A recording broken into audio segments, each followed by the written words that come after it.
Can Elon Musk solve the rural internet issue? AKA, can Elon Musk fix that most rural areas in the United States have crappy internet? Maybe. Let's see. So in this video, I'm going to share with you a clip that I had recently with Ryan Ziegler at the Lazy Acre Farms in Marietta, Florida.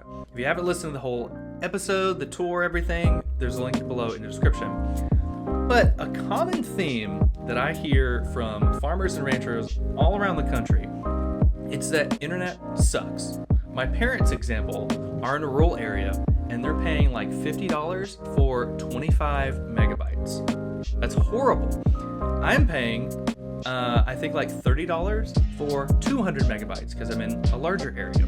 So rural internet sucks, especially for people like farmers and ranchers that want to run a business on that bad internet.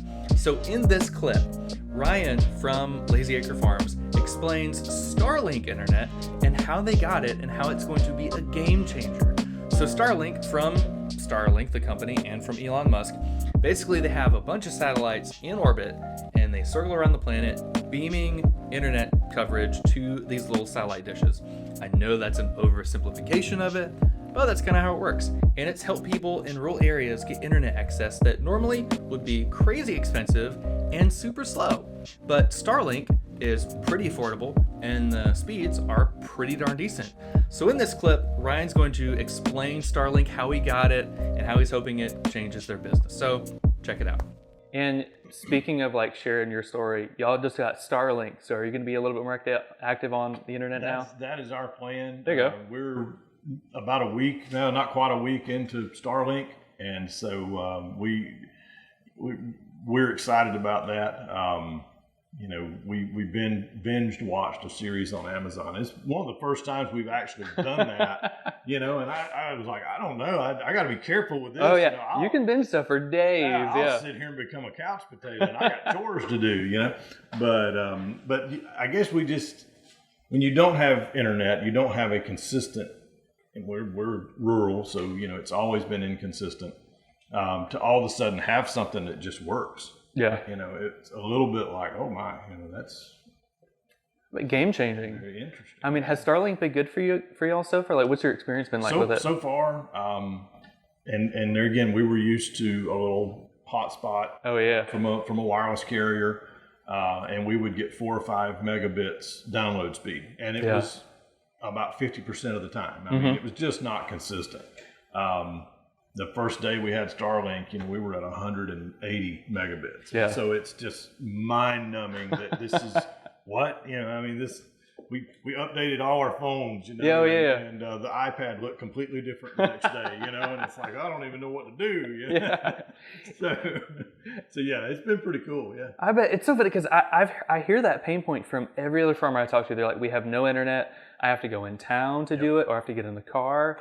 Did y'all have any sort of assistance when you tried to get Starlink from like the Florida Department of Agriculture or anything like that? No, we were on the waiting list a little over 2 years. Really? Okay. And it was funny. The FedEx guy pulls up in the driveway and he's got my Starlink box. And I know I was probably like, hey, and so you go out there skipping, you're like, internet, I'm sure that I was like, all right. And he said, yeah, you've been looking forward to this. And I was like, yes, sir, I have. I've been on the waiting list a little over 2 years. We chit-chatted about it. Yeah. He said, well, he said, I knew something had changed. He said, because this is probably the 12th one of these that I've delivered over the last 2 weeks. No way. And he said, so everybody in this little community is on Starlink. Cool. And I was like, well, that's neat, And so yeah, everybody was in that same boat. They were willing to make the investment. They were willing to pay the monthly fee just to see. Oh, yeah. And like I say, so far, it's been great. It was super easy to install.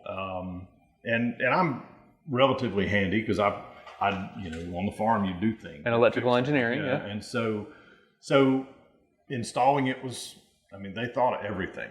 They literally thought of everything. Nice. So it's well done. The app is well done.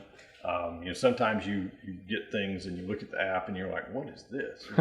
But it works really well. Have you seen the satellites go by at night? I've not seen them. My neighbor did. Really? Okay. I have not. I guess we get up really early in the morning and I'm usually in bed by 9:30. So I guess I'm just not out there when they're out there, but I've seen pictures of them. I think it's cool. They're trippy. I think I've seen them once, but then you can get online and go to a website that shows you all the different satellites, and you can see them, and they're just like daisy chaining around the world. It's wild. Right. It's pretty neat. Well, that's awesome. So if people want to follow you, what's the website? What days do you go to the Panama City Farmers Market? The website is thelazyacres.com, and on Facebook and Instagram and YouTube, it's The Lazy Acres. And so we go to the farmers market just about every Saturday. Okay. Now, with that said, you know, we've had some inconsistency there. We've had graduations and we've had weddings and we've had a lot of stuff going on. And anniversaries, And anniversaries and just a lot of stuff going on, life going on. And so, but typically we're at the farmers market every Saturday. We're closed here at the farm store, you know, Sunday, Monday, Tuesday, and there again, most days we're open. I always encourage people, especially if you're driving up from Panama City or Tallahassee or somewhere that's a little bit of a drive, you know, call ahead of time before you come out here. Right. Yeah. Normally I'm here, but like yesterday I had to run into town and had a guy call and he's like, "Hey, I'm 10 minutes from the farm store," and I'm like, "Oh, well, I'm not." Yeah. So yeah, I really hope that changes Ryan's business. I'm really curious about Starlink. I'm going to do some more research on it. If you use it, let me know. If you think it's the future, if you think Elon Musk is saving rural internet, let me know in the comments below. Would love to learn what you think. I really am going to try to talk with more farmers and ranchers as I do on this podcast and tell them about Starlink and how it might save them in the future, how it can change their business. So yeah, if you enjoyed this video, click the thumbs up, subscribe for more interviews with farmers and ranchers, and also some cool stories about like this, how cool how cool technologies are impacting agriculture. So thanks for watching. I'll see you in the next video.